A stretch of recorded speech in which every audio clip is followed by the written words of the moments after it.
நேரலை அறிக்கையுடன் இணைந்து கொண்டிருக்கக்கூடிய நண்பர்கள் அனைவரும் மறக்காமல் நமது யூடியூப் சேனல் பக்கத்தை சப்ஸ்கிரைப் செய்து கொள்ளுங்கள். சப்ஸ்கிரைப் செய்த பிறகு ஆல் என்கின்ற பெல் பட்டனை தொட்டு சப்ஸ்கிரைபாக மாற்றிக்கொள்ளுங்கள்.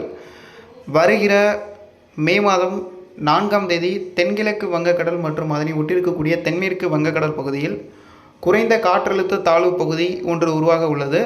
இந்த குறைந்த காற்றழுத்த தாழ்வு பகுதி மேலும் வலுப்பெற்று புயல் சின்னமாக, அதாவது குறைந்த காற்றழுத்த தாழ்வு மண்டலமாக வலுவடைந்து தமிழகத்தை ஒட்டிய வட தமிழகத்தை நோக்கி நகரக்கூடும் என தற்போதைய ஆய்வு முடிவுகளின் அடிப்படையில் எதிர்பார்க்கப்படுகிறது. அதே போல் இந்த காலகட்டத்தில் தமிழகத்தில் குறிப்பாக இன்று முதலே தமிழகத்தில் தீவிரமடைய இருக்கக்கூடிய மழைப்பொழிவு நாளை தமிழகம் முழுவதும் பதிவாக இருக்கிறது. நாளை 29ஆம் தேதி தமிழகம் எங்கும் அநேக இடங்களும், இன்று சற்று குறைவாக இருந்தாலும் நாளை தமிழகம் எங்கும் அநேக இடங்களிலும் பதிவாக இருக்கிறது. இதில் 38 மாவட்டங்களிலும் நாளை முதல் மழை பெய்ய இருக்கிறது. அதற்கான காரணம் என்ன அப்படின்னாக்கா, நேற்றைய தினம் இந்திய பெருங்கடல் பகுதியில் நிலவி வந்த காற்று சுழற்சி தற்போது அரபிக்கடல் பகுதி வரை நீண்டு காணப்படுகிறது.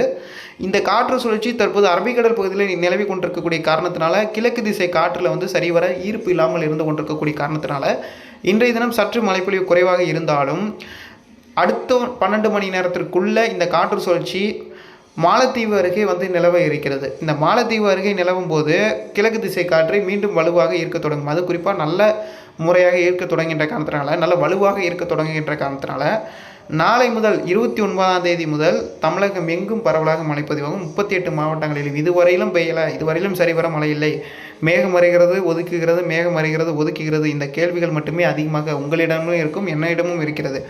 ஆனாலும் 29ஆம் தேதி நாளை முதல் உங்களிடத்திலும் உறுதியாக மழை பெய்துவிடும்.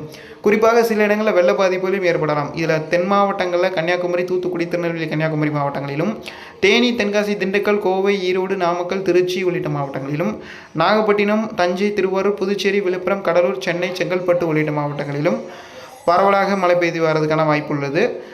இடியுடன் கூடிய கனமழையாகவும் நாளை மதியம், மாலை, இரவு நேரங்களில் பதிவாகும். அதே நேரம் கர்நாடக எல்லையோரத்தில் இருக்கக்கூடிய கிருஷ்ணகிரி, திருப்பத்தூர் பகுதியில் சரிவர மழையில்லாமல் இருந்து கொண்டிருக்கக்கூடிய அந்த பகுதிகளிலும் நல்ல மழைப்பொழிவு எதிர்பார்க்கலாம். இன்றைய தினத்தில் பரவலாக மழை பதிவாகியது பல்வேறு இடங்களில். பரப்பளவில் சற்று தீவிரத்தன்மை குறைந்து இருந்தாலும் நாளை முதல் மழைப்பொழிவு அதிகரிக்கும்.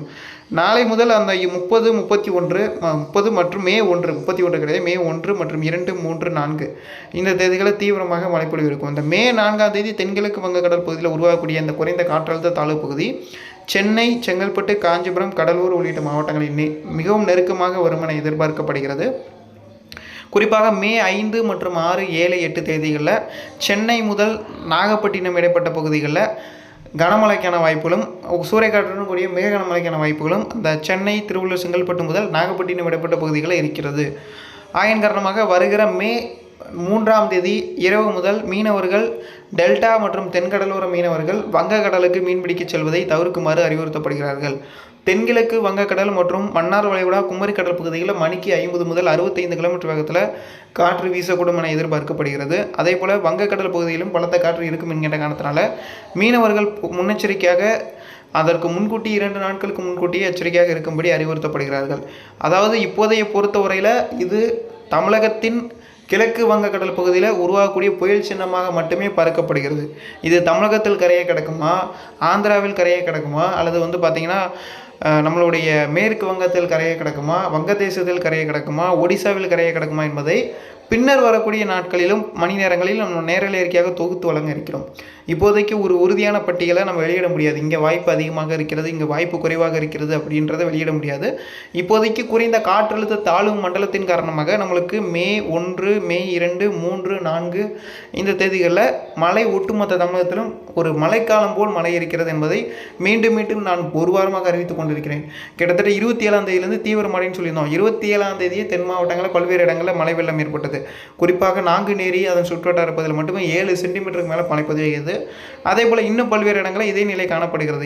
இதை விட இப்போ 27ஆம் தேதி ஒருபடி என்றால் 27ஆம் தேதி அதற்கு 3 முறை, அது 3 படி அதிகமாக இருக்கும். இப்போ ஒரு 30% 27ஆம் தேதியில் பதிவாயிருக்கு, விழுக்காடு இடங்களில் பதிவாயிருக்கு அப்படின்னா கிட்டத்தட்ட நம்மளுக்கு பார்த்திங்கன்னா மே 1, 2, 3, 4 மற்றும் 30ஆம் தேதி 29 நாளை மறுநாள்லாம் பார்த்திங்கன்னா 55 முதல் 75% விழுக்காடு இடங்களில் பதிவாகிறதுக்கான வாய்ப்புகள் இருக்கிறது என்பதை தெளிவாக நான் குறிப்பிட்டுக் கொள்கிறேன். அதேபோல் அரபிக்கடல் பகுதிகளில் வரக்கூடிய நாட்களில் காற்று சுழற்சி தாழ்வு பகுதியாக வலுவடையும். அதனால் இந்த அரபிக்கடல் பகுதிகளிலும் நம்ம வங்கக்கடல் பகுதியை பொறுத்தவரையில் 2 பகுதியிலுமே தாழ்வு பகுதிகள் மே 15ஆம் தேதிக்கு மேலே மீண்டும் உருவாகும். இப்போ முதல் காற்றழுத்த தாழ்வு பகுதி உருவாக இருக்கிறது. அதற்கு பிறகு இந்த காற்றழுத்த தாழ்வு பகுதி தாழ்வு மண்டலமாக அல்லது புயலாக வலுவடைவதற்கான வாய்ப்பு இருக்கிறது. அதற்கு பிறகு மே 15, 20, 21ஆம் தேதிக்கு மேலே 25ஆம் தேதிக்கு மேலே ஜூன் முதல் வாரங்களில் வங்கக்கடலிலும் ஒரு குறைந்த காற்றழுத்த தாழ்வு பகுதி உருவாகக்கூடும். அந்த குறைந்த காற்றழுத்த தாழ்வு பகுதி கண்டிப்பாக அது மேற்கு வங்கதேசம் ஒடிசாவை நோக்கி தான் நகரும். இப்போதைக்கு எதிர்பார்க்கப்படுவது தமிழகம்.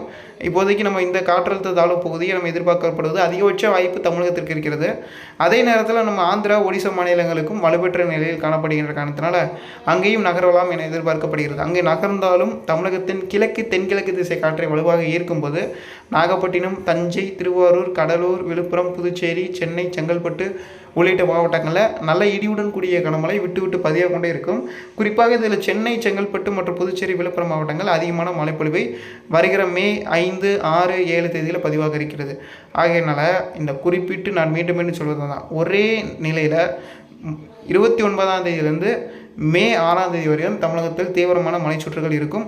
அதில் குறிப்பாக தென் மாவட்டங்களில் தீவிரமான இடைவிடாது பெய்து கொண்டே இருக்கக்கூடிய மழைக்காலம் அப்படின்னா நாளை 29, 30 மற்றும் மே 1, 2, 3, 4, 5 இந்த தேதிகளில் பதிவாகும். அதே மாதிரி எல்லா மாவட்டங்களையுமே எதிர்பார்க்கலாம். 38 மாவட்டங்களையும் தொடர்ந்து நீடிப்பதற்கான வாய்ப்புகள் என்பது உள்ளது.